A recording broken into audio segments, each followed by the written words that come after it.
The NASS festival that was due to take place at the Royal Bath and West Showground from the 23rd to the 26th of this month has been called off due to COVID guidance and restrictions, and also the lack of insurance provided by the government. NASS is the UK's biggest celebration of music, street art, skate and BMX. Councillor Barry O'Leary is from Mendip District Council. The overriding reason is public safety and the feedback as well from the public. There was a consultation meeting held with locals about 6 days ago, and concerns came out of that. Some were COVID concerns, some were capacity concerns, and some were operational issues. Now, yes, in your newsletter, you mentioned past operational failings of the festival. So I have two questions, I suppose. One, have they been addressed, and would this have gone ahead without COVID?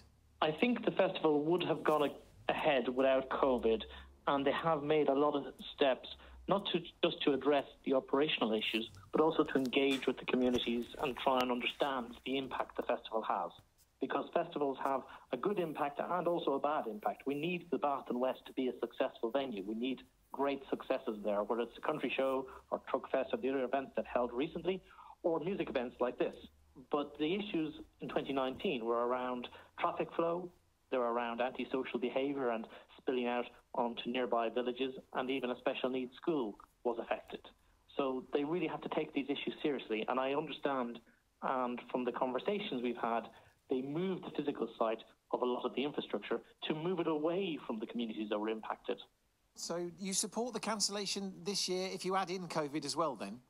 Yes, I mean, I've always said, and I'm on the actual NASS webpage as cautiously welcoming their attempts to make things COVID safe. That had to be a priority.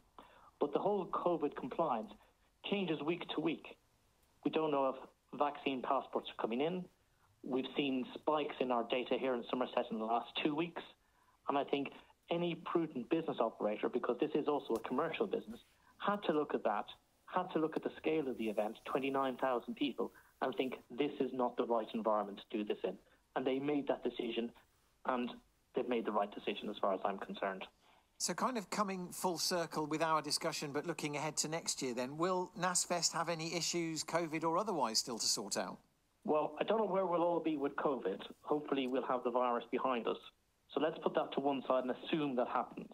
The other issues still are there, such as the road transport issues, and that's involving people getting down from Castlecarry, which I believe they've addressed through an effective shuttle bus. But they have not addressed the issue from Shepton Mallet. They have committed to addressing the issue from Shepton Mallet, so I'm hopeful that will be resolved and they will take that seriously. They've also addressed the issues of access. In other words, when you go into the festival, you will stay there. In previous years, people were able to come and go in and out all the time.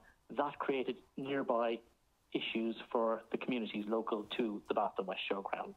And secondly, they had reduced the number of stages from 13 stages down to 10 with additional noise measures.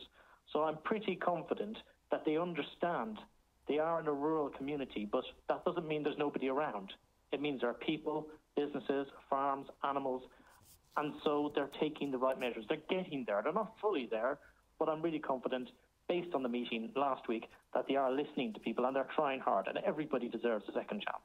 Councillor Barry O'Leary from Mendip District Council. In a statement, the NASS Festival said the following: despite our best efforts and the incredible support we've had from our wider festival family, including our artists, athletes, suppliers and partners, running NASS this year has become impossible.